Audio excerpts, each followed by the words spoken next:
मेरी वालदा को कैंसर हुई।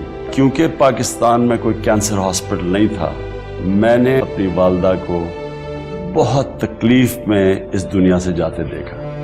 इस हादसे ने मुझे बदल दिया। सबसे बड़ा मेरे ज़हन में ख्याल आया कि एक गरीब घराने के अंदर कैंसर हो जाए तो उनके ऊपर क्या गुजरती हो।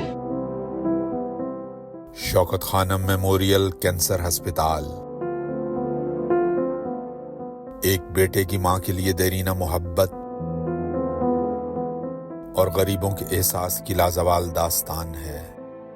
मुझे चोट लगी थी और दर्द होती थी पहले, फिर टांग टूट गई। फैसलाबाद चले गए, फैसलाबाद वालों ने रिपोर्ट करवाई बाहर से, फिर रिपोर्ट में आया कैंसर हो गया बच्चे को। हमारी गली का एक डॉक्टर है, उन लोगों ने फिर कहा इसका शौकत खानम में इलाज होगा। कौम के मसीहा इमरान खान ने 1994 में मुल्क के पहले और सबसे बड़े खैराती कैंसर अस्पताल की बुनियाद रखी, जहां 75% मुस्तहिक मरीजों को बिला तफरीक व तखसीस आलमी मयार के इलाज मुआलजे की सहूलियात बिल्कुल मुफ्त फराहम की जाती हैं। कब मेरा बेटा इस से ब्लड कैंसर हो गया था, इस मुश्किल वक्त में सब अपनों ने साथ छोड़ दिया और एक साथ था वो इमरान खान का,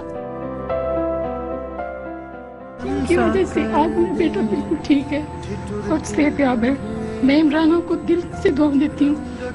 मेरी 5 साल की बेटी हबीबा, जो टीवी में भी इमरान खान साहब को देख लेना तो वो कहती इमरान खान साहब आ गया, वो चैनल वहीं पे रोक लेती है और खुश होती है और कहती है शौकत खानम जिंदाबाद, इमरान खान जिंदाबाद।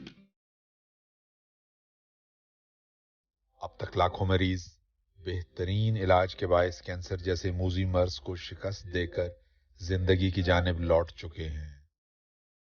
मेरी बेटी को पिछले दिनों ना ब्रेन ट्यूमर हो गया था, तो मेरी बच्ची ये है, इसको नजर आना भी बंद हो गया था, लेकिन हम आपके बहुत शुक्रगुजार हैं। ये पहचान नहीं पाती थी कि ये मेरी माँ है या कोई और है, हम नजर यानी कि बंद हो जाती थी, लेकिन अल्लाह का लाख लाख शुक्र है कि हमें शौकत खानम का ही एक रास्ता मिला और उसमें मेरी बच्ची आज माशाल्लाह देख सकती है आपको।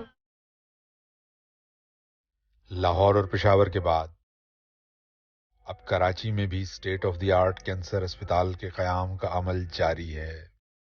मेरे पास ऐसे अल्फाज नहीं है कि मैं जिनसे आपका शुक्रिया अदा करूं। मैं सोच भी नहीं सकती थी मेरा बेटा दोबारा ठीक हो जाए।